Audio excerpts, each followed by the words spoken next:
Well, hi there. This is a cat. And this is a dog. This is also a cat.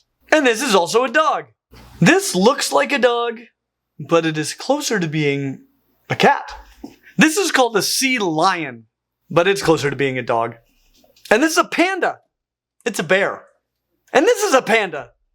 It's not a bear. But you know what they all are? Carnivorans.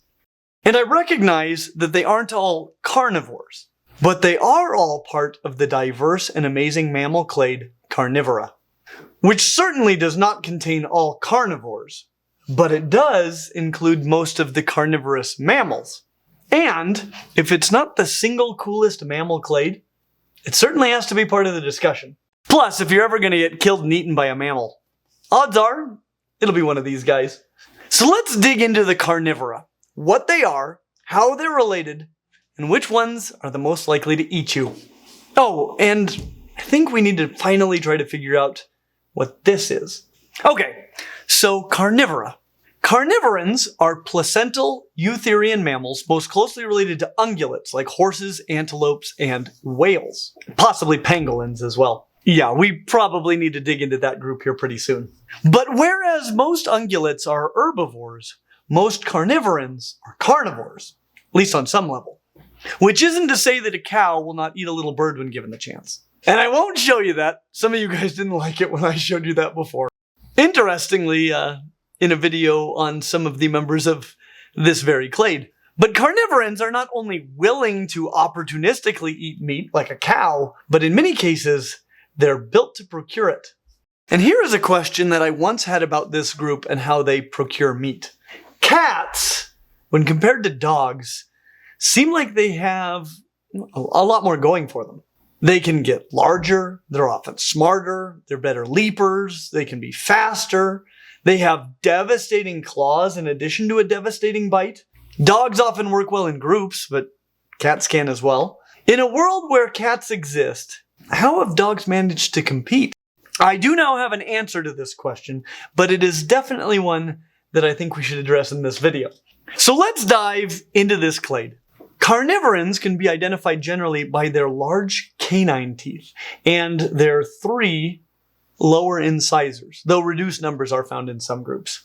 Their eyes tend to be forward-facing, and they generally have 4 back toes and 5 on the front, but that too is not a hard and fast rule. What truly unites them as a group is ancestry. The group Carnivora is divided into 2 major clades. The Feliformia, the cat-form carnivorans, and the Caniformia, the dog-form carnivorans.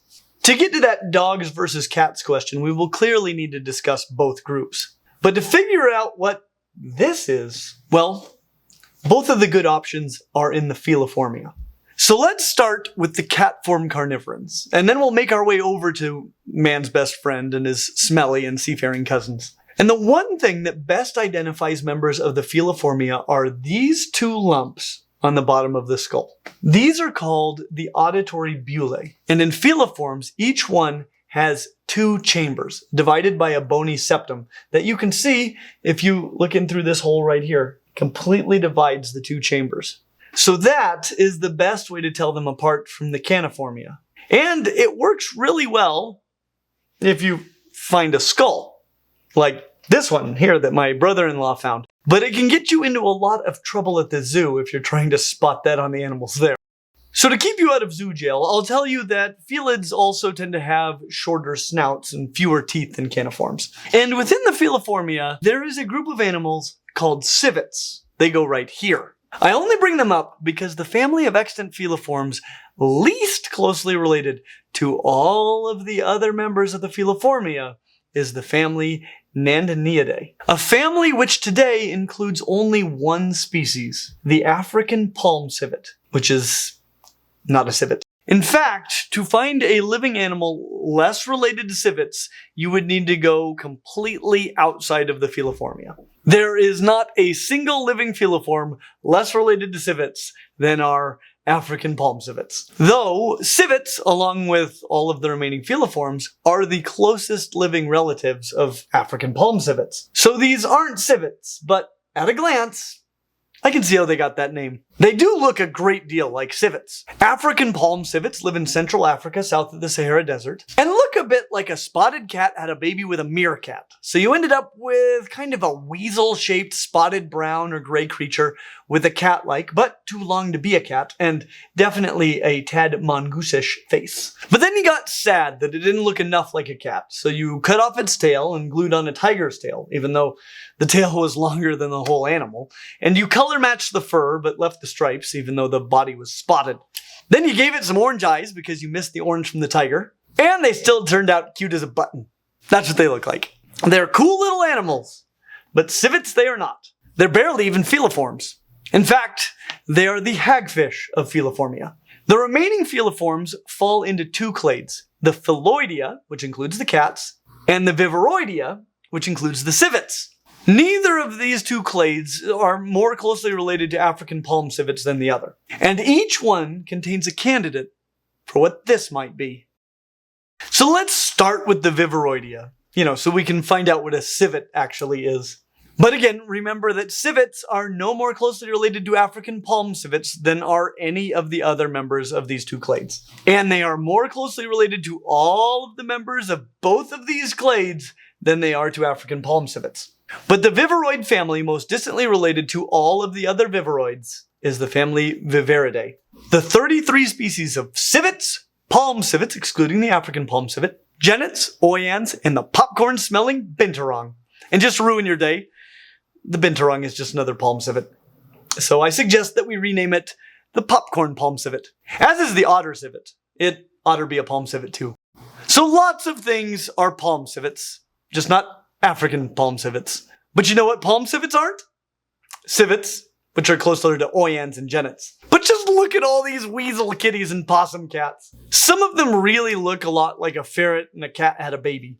The word Viverridae even means ferret in Latin, though we're in the wrong clade to be talking about ferrets. So they aren't ferrets, and they definitely aren't possums, but they are so adorable. They're found in Africa, Asia, and Europe. They're small to medium-sized, though binturongs are relatively large. Popcorn palm civets. They're pretty big, like the size of a standard poodle. But most of them are pretty small by comparison, more like the size of a house cat. And, like a house cat, they have somewhat retractable claws and a rough tongue. But they have a longer muzzle than cats, and their shearing teeth are somewhat less specialized. It's an amazingly cute and fun group, and it probably deserves its own video eventually. The rest of the viverroids fall into the clade Herpistoidea, which contains 3 families. And the third wheel of this clade are these, the 3 species of hyenas and the aardwolf of the family Hyenidae, which really look like dogs, or wolves, apparently, but are more closely related to cats, and even more so to mongooses. As hunters, though, they are much more similar to dogs. Their claws are non-retractable and are used more like cleats than like knives, and if you don't understand the difference, you've been playing soccer all wrong. And given that cleats make lousy knives, they use their strong jaws almost exclusively to dispatch their prey. It also means that they're lousy climbers. I do not recommend climbing trees with cleats on your hands and feet. So they are runners. Not the only runners among the Feliformia. In fact, there is a cat that is similar to the hyenas in all of these ways, the cheetah. But hyenas hunt more like dogs even than they do like cheetahs. Cheetahs are adapted for speed, but not endurance. Hyenas and dogs are almost the opposite of that. Pursuit hunters that sometimes simply run prey to exhaustion. A cheetah cannot do that. Almost all of the animals that cheetahs hunt can run for longer than they can, just not faster. However, in most other ways, hyenas are more like their feliform cousins. But when it comes to hunting and the adaptations for hunting, they are very convergently similar to dogs. So why would a feliform be so much like a dog in a world with dogs? That's a great question. They originated in Eurasia and were once very widely distributed in that region. And many of them were even more like dogs in form and function than what we see today. Because hunting like a dog, it works. It's different than hunting like a cat, but it works. In some cases, better than hunting like a cat. And at one point in time, in Eurasia and Africa, there were no dogs. Canids evolved in North America. So that niche was wide open. And yes, that is not only a correct English pronunciation of the word niche. It was the only pronunciation of the word in English until recently when people decided to French it up. And in the same way, hyenas were the only dog-like carnivorans on that side of the planet until just a few million years ago when the Beringian land bridge allowed canids into Asia for the first time. And it seems that, by and large, canids are even better at being dogs than our hyenas. As a result, the primarily insectivorous aardwolf is the only surviving member of the more dog-like hyenas. The other three are from a different clade of hyenas called bone-crushing hyenas, which can hunt, but also make excellent scavengers. What I'm saying is that the canids won the battle for top dog. And those hyenas that persisted were those that occupied slightly different niches than their canid competitors. And this is actually a common theme that we're going to see between the Feliformia and the Caniformia. Because the Feliforms originated in Africa and Eurasia, and the Caniforms originated in North America, essentially in two different worlds. And in those two worlds, they evolved to fill many of the same niches. So you see a lot of convergence in the two clades, especially before their worlds collided. And there are situations just like this, not only between Feliforms and Caniforms, but even within the groups, like with this place, Madagascar. In our video about all of the Afrotheria, we discussed the fact that for much of the history of mammals, Africa was its own little world. And as such, it only had a small subset of mammal lineages, which subsequently radiated out to fill many of the mammal niches. Well, off the coast of Africa lies Madagascar, an island off the coast of an island with very few lineages and many open niches. And just like what we saw with the lemurs filling all of the primate niches, as well as being woodpeckers, when the first carnivorans arrived on the Inception Island, they were like, "What's up, my niches?" And they diversified all over that hizzy. And this single lineage of Feliforms are today known as the family Eupleridae, also called Malagasy mongooses, which are only arguably mongooses. They are the closest living relatives of the true mongooses, so they can all be mongooses, or not. They're the hagfish of mongooses. But no matter what you call them, they're rad. And one of the 10 extant species might be the one that we're seeing here. So what is this thing? Well, in our first TikTok reaction video, I said that I thought it was a fossa, or fossa. This. And that is because it is a very cat-like creature, but with a rather long body.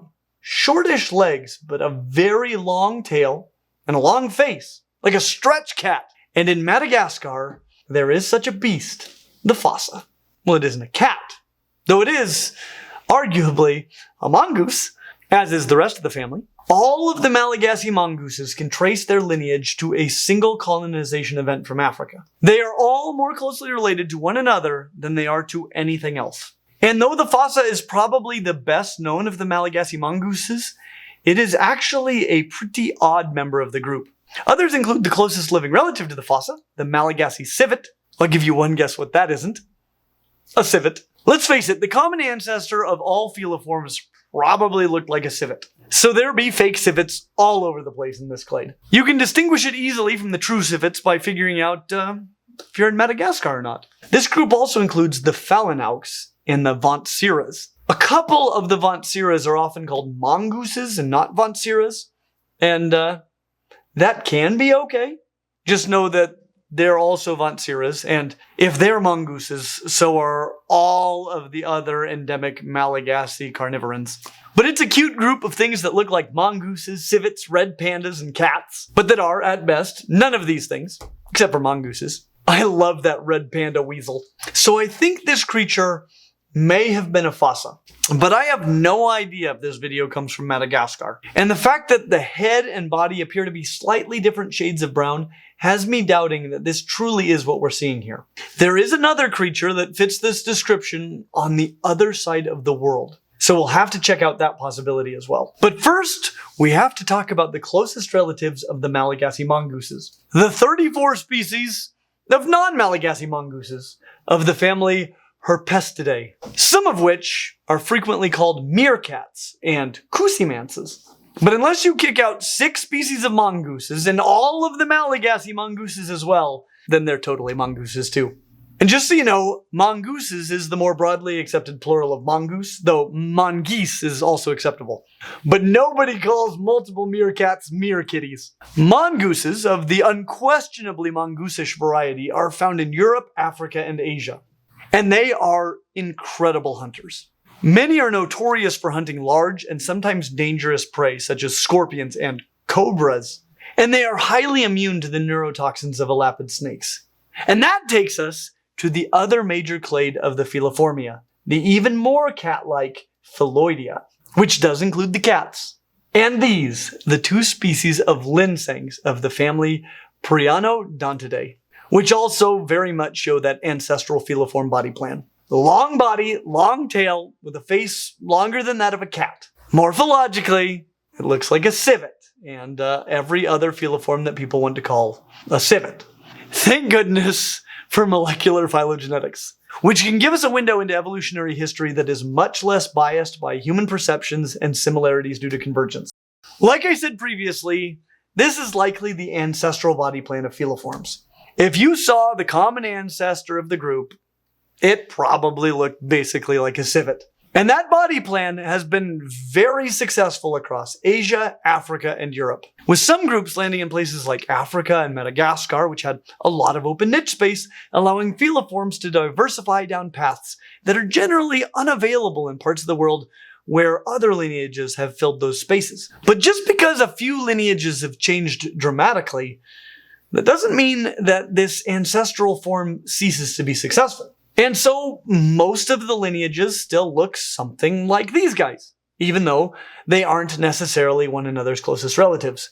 Linsangs, true Linsangs, come from Southeast Asia. And I say true Linsangs because the Oyans that we discussed earlier, part of the Viverridae, they are sometimes called Linsangs, but they clearly are not. I say clearly, but again, if all you had to work with was morphology, you'd probably call them all civets.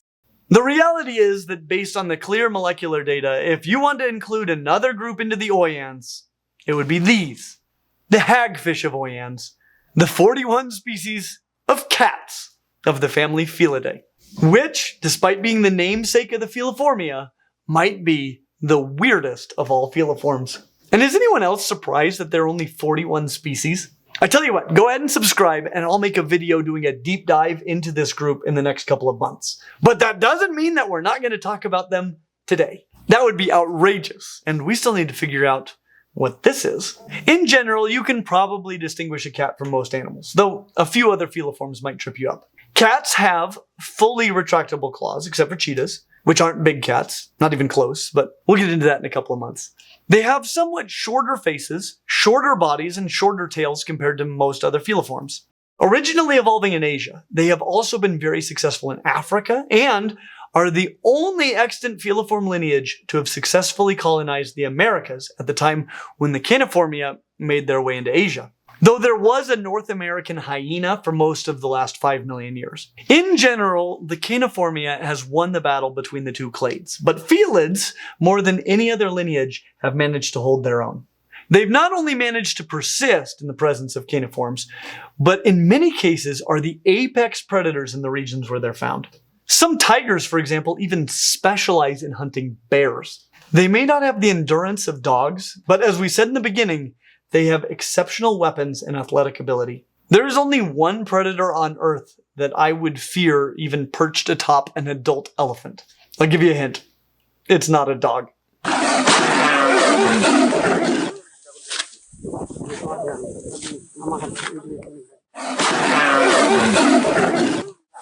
They range in size far, far more than do other feliform lineages. From the rusty spotted cat, which weighs less than 2 kilos, to the Siberian tiger, which can weigh over 300 kilos. They have excellent vision, keen intelligence, and are experts of ambush.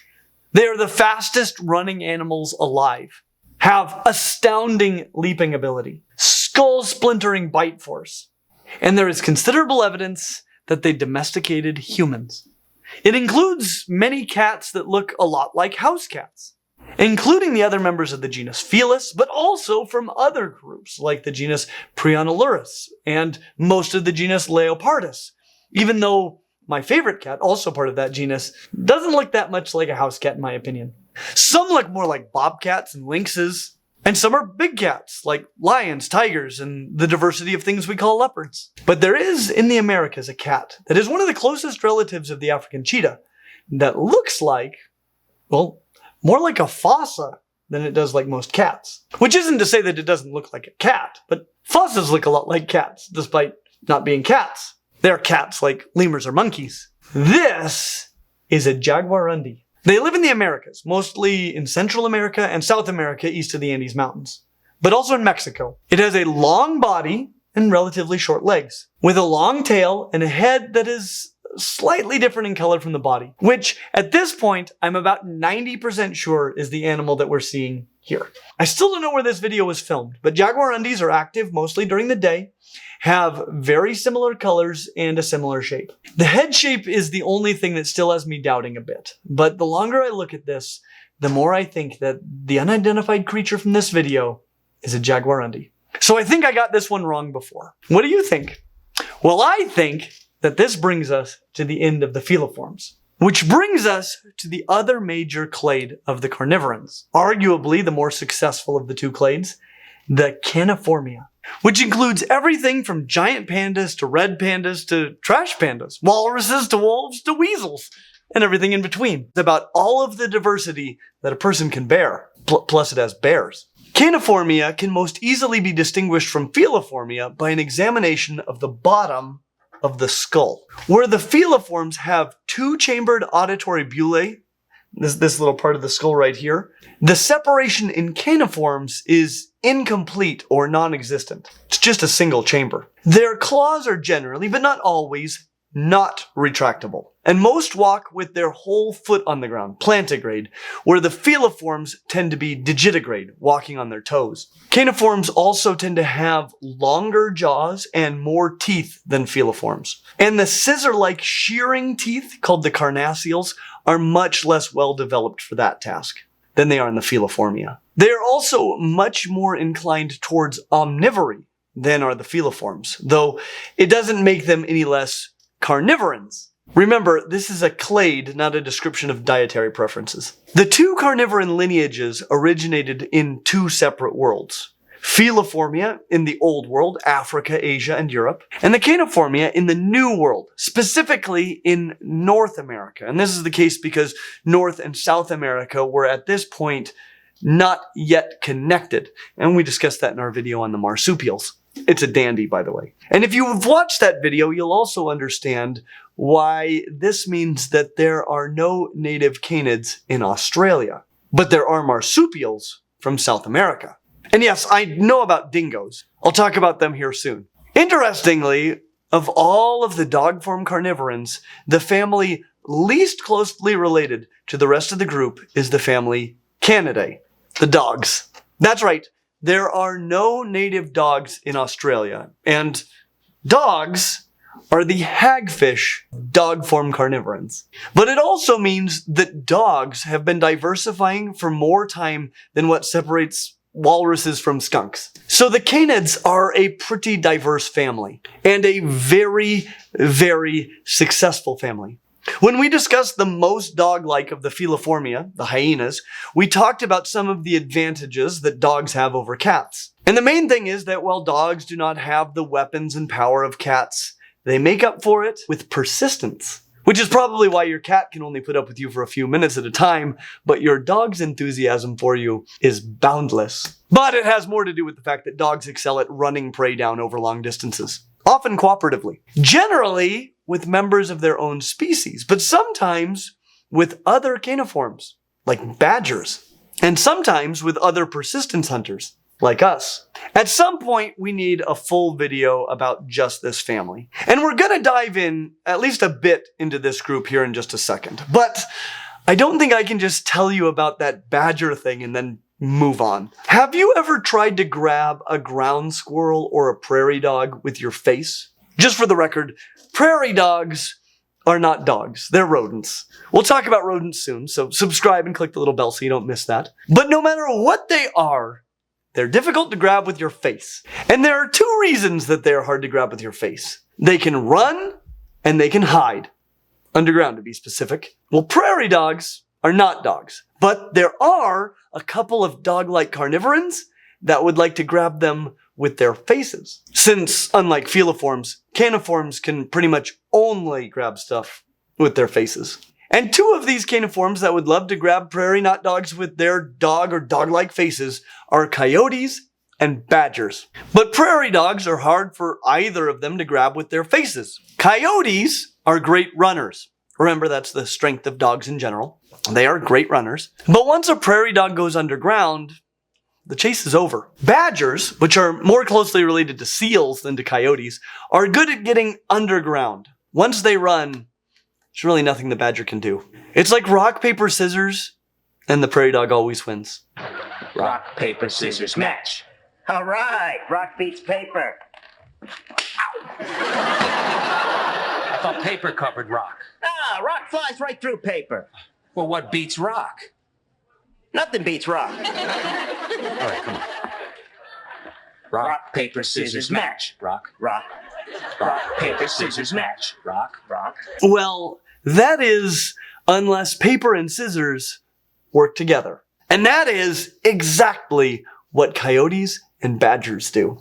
There's nowhere to run and nowhere to hide where the face of a true caniform can't get you. Now, canids are unusual among the caniformes as they run on their toes, digitigrade like feliforms. They are the hagfish of the group after all. Canids don't vary in size as much as felids, mostly because they don't get as big as some of the biggest cats. On the small end, they're about the same size as the smallest felids. The fennec fox, one of my favorite mammals, by the way, is smaller than 2 kilos when fully grown. But the largest of the roughly 35 extant species of canids, gray wolves, they don't even get to 80 kilos. That's a terrifying wolf that could definitely kill you, especially with his buddies, but that would be one tiny tiger. Even the largest canid known to have ever existed, Epicyon, was only about 170 kilos. Epicyon, interestingly enough, was a bone-crushing dog that filled a similar role to modern bone-crushing hyenas, which are the main group of hyenas that have survived once dogs made their way into the old world. Canids include things like coyotes, wolves, foxes, dogs, jackals, things called jackals that are closer to being wolves, things called wolves that are closer to being foxes, but are part of a group of foxes that are more closely related to wolves than they are to the other foxes, foxes that are more closely related to those wolf foxes than they are to other foxes. Basically, everything small is called a fox, no matter what it is. If it's big, it's a wolf. If it's in the middle, then we'll get creative. It's a fun group. If you want to see a whole video just about the canids in the near future, write, "Not all foxes are foxes," down in the comments. You know, if you're into that kind of thing. Oh, and if this is the kind of thing that you're into generally, we have a new limited edition shirt that might be perfect for you. Oh, and by the way, this is a raccoon dog. It's not a raccoon. And it's only a dog if all of the canids are dogs. And this is a dingo, which is definitely a dog, even if domestic dogs are the only dogs. Because dingoes are a feral dog, not a true wild dog. They are a lineage of domestic dogs introduced by humans to Australia just a few thousand years ago. But we'll get more into that when we talk about the canids. It's going to be a really fun video. But that takes us to the rest of the Caniformia. All of the dog-form carnivorans that are more closely related to one another than they are to dogs. The not-so-dog-form carnivorans of the clade Arctoidea, the bear-like dog-form carnivorans. And, as you probably could have guessed based on what you've seen so far from the dog-form carnivorans, the family least closely related to all of the other bear-like dog-form carnivorans are the bears. Bears are the hagfish of bear-like dog-form carnivorans because, of course they are. But bears are amazing. They are the only family of carnivora that we have already discussed down to the species. Today, all 8 species of bears are found in the Americas and Eurasia, including the polar regions of the northern hemisphere. This distribution makes a lot of sense, given that bears, like canids, originated in North America and only made their way out during the times when North America became connected to Asia and South America. The only continent that they conceivably could have reached, where they're not found today, is Africa. And they were there until the late 1800s. The Atlas bear of northern Africa was hunted to extinction, and it seems that their further expansion was restricted by the Sahara Desert. So that is very unfortunate, though I could totally get behind an effort to bring them back. In general, habitat destruction is the primary means by which humans drive species to extinction. But animals like bears are large, conspicuous, they can only exist in low densities, and they make great candidates for hunting into extinction. But the fact that their ancestral habitat may still exist would make de-extinction much more viable. Like canids and other caniforms, bears have longer snouts than do most feliforms. Unlike canids, but like the rest of the caniforms, they walk on their entire foot. Plantigrade, not digitigrade like canids and feliforms. They're also huge, with the smallest bears still getting to be about 65 kilos and the largest being about 10 times that size. Their claws are non-retractile, their ears are short and round, and their tails are relatively short, though not always as short as you might think. You can probably recognize a bear when you see one. And if you want to know more about them, remember that we already have a video detailing every species, so check that out next. But right now, we need to dig into the rest of the bear-like dog-form carnivorans. You know, all of the bear-like dog-form carnivorans that are more closely related to one another than they are to the bears or the dogs. Because, well, obviously. And this is where we get into two totally crazy lineages. One has skunks, otters, and true pandas, and the other has what I earlier said should be called water dogs instead of sea lions. But given that they are more closely related to bears, maybe these are the true water bears. Certainly tardigrades aren't. Though if you want a full video on tardigrades, feel free to comment "Duh, water bears" down in the comments. But right now, we need to focus on the water bears. No, not those. Though, you're probably right, those are the true water bears. But I'm talking about these fin-footed, bear-like, dog-form carnivorans, the Pinnipedia. And I really think we ought to start here with the Pinnipeds. These have got to be one of the three most specialized groups of aquatic mammals on the planet. The other two being the Sirenians, that we discussed in our video about the Afrotheria, and the whales, which already have their own video. And while Pinnipeds are more closely related to whales than they, or whales, are to Sirenians, they aren't as closely related to whales as they are to skunks and badgers or even cats.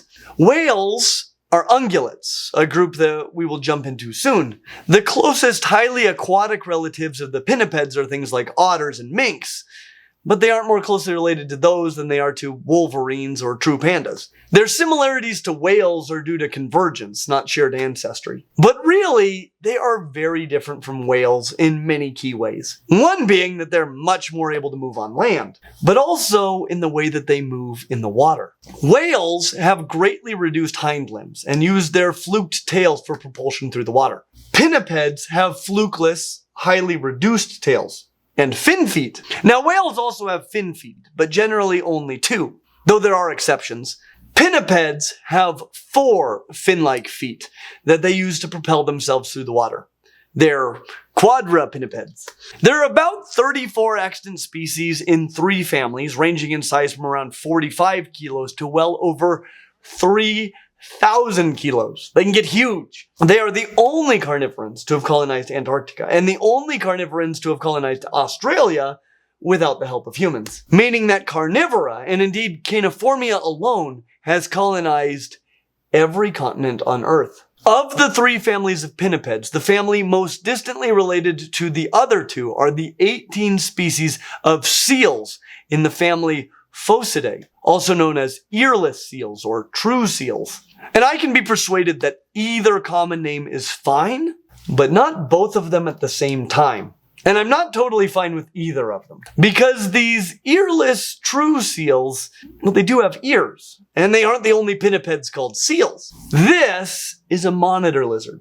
See that hole on the side of its head? Guess what that is? An ear. This is a close relative of the monitor lizard. It's called an earless monitor. See that hole on the side of its head? Me either. Know why? They don't have any ear openings. Though they can hear, there is no external evidence of ears at all. So, earless monitor, it's not an unreasonable name. And you should definitely watch this video about that group. They're stinking rad. But where were we? Oh yeah, this is a seal. A true seal. An earless seal. And you see that hole on the side of its head?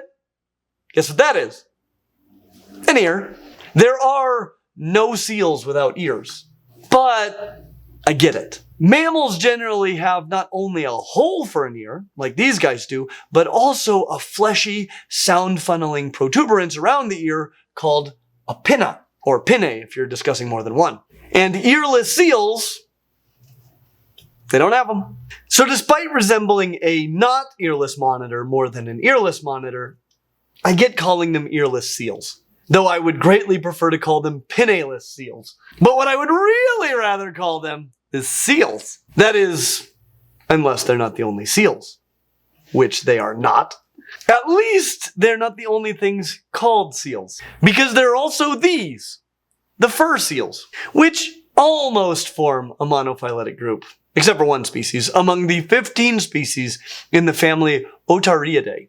The eared seals, a group of pinnipeds with both ears and pinnae, though many members are often called sea lions, despite being more closely related to raccoons. But if we include the sea lions as seals, given that they're eared seals, then the group is monophyletic and all is well. We have a group of eared seals and a group of earless seals, and though I would rather call them pinnaed seals and pinnaeless seals, I get it, it's fine. But it's not fine, because of these. That's a walrus. And ironically, the walrus is kind of the Yoko of the seals. The only living member of the family Odobenidae. You can probably recognize one by its tusks. And you might be able to recognize that it is more closely related to the eared seals by its posture, which we will discuss here in a minute. But that is the beginning of our problem. Because walruses are more closely related to ear seals than eared seals are to earless seals. This means that if both fur seals and earless seals are seals, then so is the walrus. And that's fine. It would just mean that the true seals aren't the only true seals. And I know that we already mentioned the tusks that walruses have. But did you notice what they don't have? Pinnae. If eared seals and earless seals are both seals, then so are walruses. But they are just as earless as the earless seals, despite not being part of that clade. You could lump them in with the eared seals, but they would be earless eared seals. So even if you're okay calling pinnaeless seals earless, well, they aren't the only earless seals. Unless you don't include the walruses as being seals, which would mean that the fur seals and the other eared seals aren't seals either, in which case true seals seems like a solid name to differentiate them from the false seals, such as the fur seals and other eared false seals. So yes, they would be true seals, and I suppose earless seals as well, though the latter seems unnecessary, as all seals would be earless. A bit like calling us wingless humans, or calling this thing a non-magic manatee, or a muggle-tea if you're British. And of course, eared seals can only be eared seals if they're actually seals, which would mean that the earless seals cease to exist as a group, so you have to pick one or the other there too. It's ugly. So maybe, and I'm just throwing this out there, let's discuss ways to differentiate them without relying exclusively on the presence or absence of ear pinnae, shall we? For now, I will call them seals, walruses, and sea lions that aren't closely related to lions. Fair? Walruses are easy. They have tusks. But even if you can't see the tusks, they're huge, weighing as much as 2,000 kilos, with serious whiskers. They have no ear pinnae, like seals, but can turn their hind flippers forward to facilitate movement on land. That said, they swim more like seals than they do like sea lions that aren't closely related to lions. And they have tiny little eyes proportionally. They spend their lives feeling around with their whiskers on the ocean floor for bivalve mollusks, and great vision is just not really needed when you live like that. I've never met a person that didn't like walruses, and I expect those of you in the comments section to keep it that way. Seals of the non-imposter variety are more variable in size. Obviously, they also don't have ear pinnae. While their whiskers are often proportionally longer than those of walruses, they aren't as densely packed. Their eyes are much larger, and they lack the ability to rotate their hind flippers forward. meaning that they tend to have a posture more like a beached mermaid and move more like Heimlich the caterpillar than like a walrus when on land. Though they are aided by long claws on their front flippers that help them pull themselves along. So they're not graceful on land, but in the water, they swim like fish. And I mean non-mammalian, with a side-to-side sinusoidal movement, which, again, is odd for a mammal. As we detailed in our video about whales, mammal spines bend up and down, and as such, they tend to use up and down movements when they swim. Well, this is not the case for walruses or seals. They swim side to side. And we'll have to do a full video on pinnipeds soon. Obviously, there's a lot to unpack here. But when it comes to this side-to-side motion, keep in mind that they're kicking with their legs, not so much swimming with their spines like most other marine mammals. This group includes the largest and the scariest of the pinnipeds, which are not the same thing. Though the largest and the ugliest certainly would be the same thing. But leopard seals are truly terrifying. They're the only seals known to hunt other seals. And there are more documented cases of people being killed by wild leopard seals than by wild orcas. Seals are amazing. But what about the eared false seals? You know, sea lions that aren't closely related to lions, including the fur seals that aren't seals, unless earless seals aren't the only earless seals. The family Otteriidae, which has nothing to do with otters, despite the fact that they are much more closely related to otters than they are to lions. It has to do with their little ears, which you already know that they have. And they are the only ones with ear pinning, so whether or not they are seals, they're definitely eared. They can flip their hind flippers around and are definitely the most graceful on land of all of the pinnipeds. And they're also very graceful in the water, though they swim very differently from other pinnipeds. They tend to generate thrust with their forelimbs, not the hind limbs. And given that the forelimbs are not needed as much to pull them around on land as with the phocids, their flippers tend to be longer, clawless, and more specialized for this type of swimming than for movement on land. In a nutshell, on the land or in the water, you shouldn't confuse these eared pinnipeds of uncertain designation with walruses or true seals. But what is this? I mean, it looks and acts a bit like a giant panda. It even has a false thumb for grasping bamboo, its primary food source, like a giant panda. It lives in about the same places as the giant panda, but it also looks a bit like a raccoon, a trash panda. It has a long stripy tail. It's about that size, weighing no more than about 15 kilos. So, what is it? Well, it's a panda. But that doesn't mean that I think it's closely related to a giant panda, because it isn't. Giant pandas are bears. They're the hagfish of bears. And this isn't a bear. This is the hagfish of the Musteloidea, meaning that it is more closely related to a walrus than it is to a giant panda. So why then am I calling it a panda? Because it is a panda! The only panda. All others are just pretenders, false pandas if you will. You see, pandas, true pandas, these red pandas, the only color that pandas ever are, were first described in 1825. Panda was likely an English slight mispronunciation of the Nepali word for these true pandas.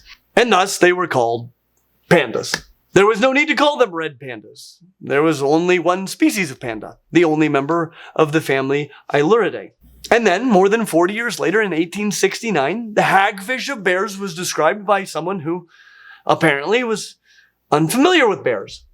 Because when he saw this, he went, that looks like a giant panda. The movie Red is about a giant panda. Do you know what it doesn't look like? A black and white bear. So after more than 40 years as the only panda, the true panda suddenly had to share its name with one of the most charismatic creatures on the planet. And it became the lesser panda, or red panda. What a slap in the face. I mean, can you imagine if someone was born this year and we named her Beyonce, even though she was only distantly related to Beyonce Knowles, and we suddenly started calling Beyonce Knowles the lesser Beyonce? What would Marshall Mathers say if we started calling me Slim Shady and him the blonde Slim Shady? I'm Slim Shady, yes I'm the real Shady. All you other Slim Shadys are just imitating. So won't the real panda please stand up?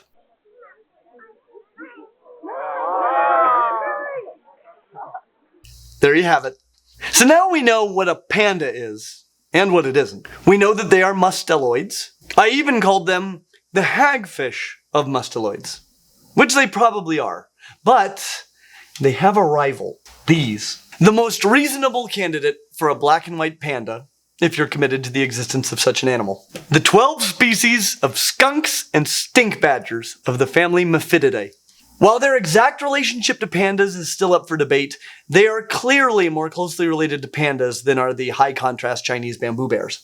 Mephidids may even be the hagfish of pandas, in which case you could totally justify calling them stink pandas, though stink badger really isn't on the table. I have also seen them as the hagfish of mustelids, or the next most distantly related members of the Mustelidia after the pandas, so let's hold off on the name handstand stench pandas until we get this node resolved. For now, we're gonna leave it as a polytomy, but I have my fingers crossed for them to become musk pandas someday. But wherever they land, they're one of my favorite mammals. I love skunks. They have pretty much everything that I love about an animal. They're one of those animals that people think are terrifying, but that turn out to be absolutely delightful. And a big reason that they're so delightful is because they are very well defended. They live by Teddy Roosevelt's adage, speak softly and carry a big stick. Or stink in this case. Speak softly and carry a big stink. And then advertise very well that you have that big stink with some very conspicuous warning colors. That stink can be fired like pepper spray from a pair of glands flanking the anus of Mephidids. And the smell is, in a word, thick. I would argue that it is far from the worst smell that you can encounter. I have smelled things since having children that would bring tears to your eyes and stimulate a powerful gag reflex. And some of those horrible smelling things my dog would scarf up in a heartbeat if he had the chance. Because not all bad smells smell bad to all things. So having an unpleasant smell might not be of great value. But having a potent smell that can be detected at great range for an extended period of time, that is the kind of thing that can cost a predator its life. It is not improbable that many a predator has eaten skunk for its last meal. It just didn't know that it would be the last while it was happening. But as a result, the predators that are the most likely to reproduce, in the range of Mephidids at least, are those that see skunks and think, oh, better not. Even if they don't know what it is about them that makes them turn the other way. So predators benefit from avoiding skunks, and skunks benefit from being easily identifiable. Spraying a predator that eats you doesn't do you much good. So skunks have strong aposematic warning colors. Honestly, in the range of skunks, the only thing that might be confused with a skunk would be an actual badger. Also an animal best to leave alone. And converging on the same warning color for two dangerous animals, called Mullerian mimicry, only serves to strengthen the signal further. Now the range of Mephidids is weird. They're in North America, and that should come as no surprise. They're caniforms. They're in South America, which isn't a huge shock. They're in North America, and you could walk from one to the other, at least until we made that canal down in Panama. I don't know what the bridge situation is like for that. So this makes sense. But they're not in Europe or Asia. They're not in Africa. So it looks like they didn't exist just yet the last time that it was possible to walk from North America to Asia. And that's fine, though that would pretty much settle that the pandas are the hagfish of mustelids. But it doesn't. Because the two species of stink badgers, with their tiny little tails, are found in Indonesia, Brunei, Malaysia, and the Philippines. That's in the middle of the ocean, right between Asia and Australia. Which would be positively baffling if it weren't for the fact that we find Mephidid fossils in Europe and Asia. They made it over, they just didn't make it there. So the question about where the pandas belong is still an open one. And by the way, stink badgers, they're not badgers. But neither are most badgers, so I guess we'd better get to the last two carnivoran families to make some sense of that. The last two families in the Carnivora do appear to be one another's closest relatives. Those would be the families Mustelidae, badgers, weasels, otters, and such, and procyonidae, raccoons, coatis, kinkajous, and the like. In other words, two rad groups, both of which are more closely related to pandas than are bears, and which may, themselves, turn out to be the hagfish of pandas, depending on how the phylogeny shakes out in the end. But I don't know which group is cooler, so I'm just gonna start with the badgers, since I just dropped such a big badger bomb just a second ago, and it seems rude to leave you hanging.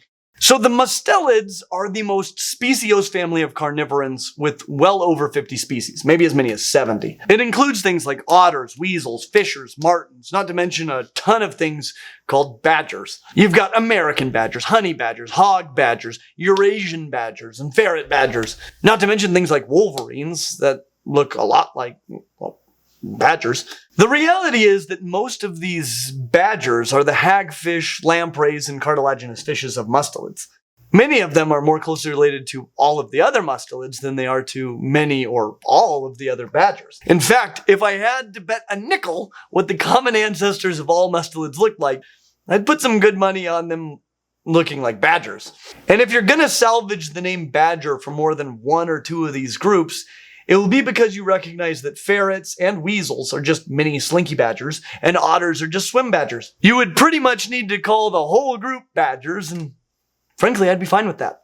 I mean, if you think that any of the members of this group are not hardcore enough to be called badgers, then you must only be familiar with domesticated ferrets, the lamest weasels, because this group is hardcore top to bottom. Just watch a stoat hunt and tell me that it isn't cool enough to be called a badger. I definitely need to make a whole video about all of the badgers, which does not include the stink badgers, but it does include several African varieties that look like skunks and spray stinky fluids from their anal glands. Something this group can do, except for the sea otters, which is why skunks were once thought to be part of the Mustelidae. So skunks are related to false badgers, and false skunks are badgers, and giant pandas aren't just black and white pandas, but false badgers might be. And that gets us to the final carnivoran family. The closest relatives to the badgers, great and small, the family Procyonidae, which despite only containing 12 species, is shockingly diverse.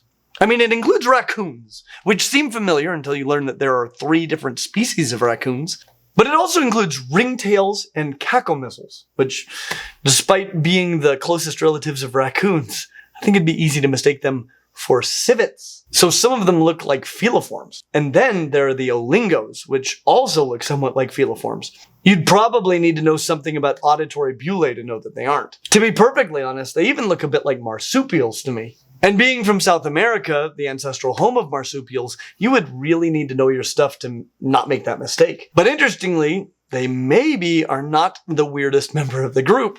It includes coatis, which were probably the first animals I knew to be closely related to raccoons. But it also includes this, the kinkajou, which has to be one of the craziest of all terrestrial mammals. Well, arboreal mammals. If it weren't for the claws, I'd think it was a primate. A cursory glance at its skull would tell me it's a cat. One look at its skeleton would totally convince me that it has to be a cat-monkey hybrid. I mean, look at the prehensile tail. Within their range, they're commonly called mico-leon, lion monkeys. Common names in English include honey bear and night ape, despite its huge prehensile tail. No wonder people don't believe me when I say that gorillas are monkeys. Which, if you found that hard to swallow, I have the perfect video for you to watch right now.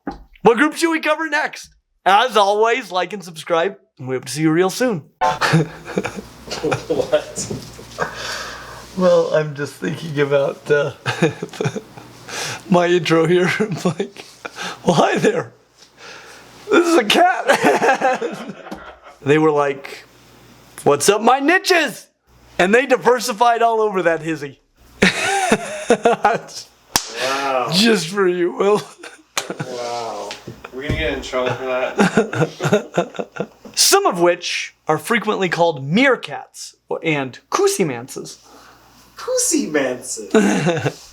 Are the only extant feliform lineage to have successfully colonized the Americas at the time when the Caniformia made their way into Asia. They cross paths. Mm-hmm. High-fiving each other. Well, potentially. House cats are not domesticated. They're just a wild cat that has figured out that it can get stuff from us. And unfortunately, sometimes we cut off your testicles. Like, whoops, that went sideways. We went for a ride in a car. I was like, everything's going great. And then, dang it, sport bike guy. Get a horse! Get a horse. You gotta admit it, we've never had a horse interrupt filming. That's true. So polite, you know? Yeah, they're thoughtful. Oh my gosh. We have got to invest in some anti-aircraft weaponry of some sort. Another helicopter. I'll be right back. All right, carry on. What is that now? A fire truck? Unbelievable. They said, screw this, we're going to the sea. Yeah. And just for the record, they never said that. What did they say? They said, hey, look, a fish. I'm going to eat that. Hey, look, another fish. It's swimming, though.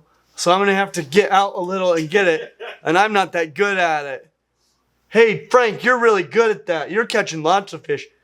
Frank, you're breeding a lot. Good for you. Good for you, Frank. I'm hungry. I'm going to just curl up and die. I'm going to curl up and die here without passing my genes on. Good for you. Is it because your feet are a little more webbed than my feet? Is that... I notice your kids have webbed feet too. That's cute. Must be nice to see yourself in your off. That's how it really went down. Okay.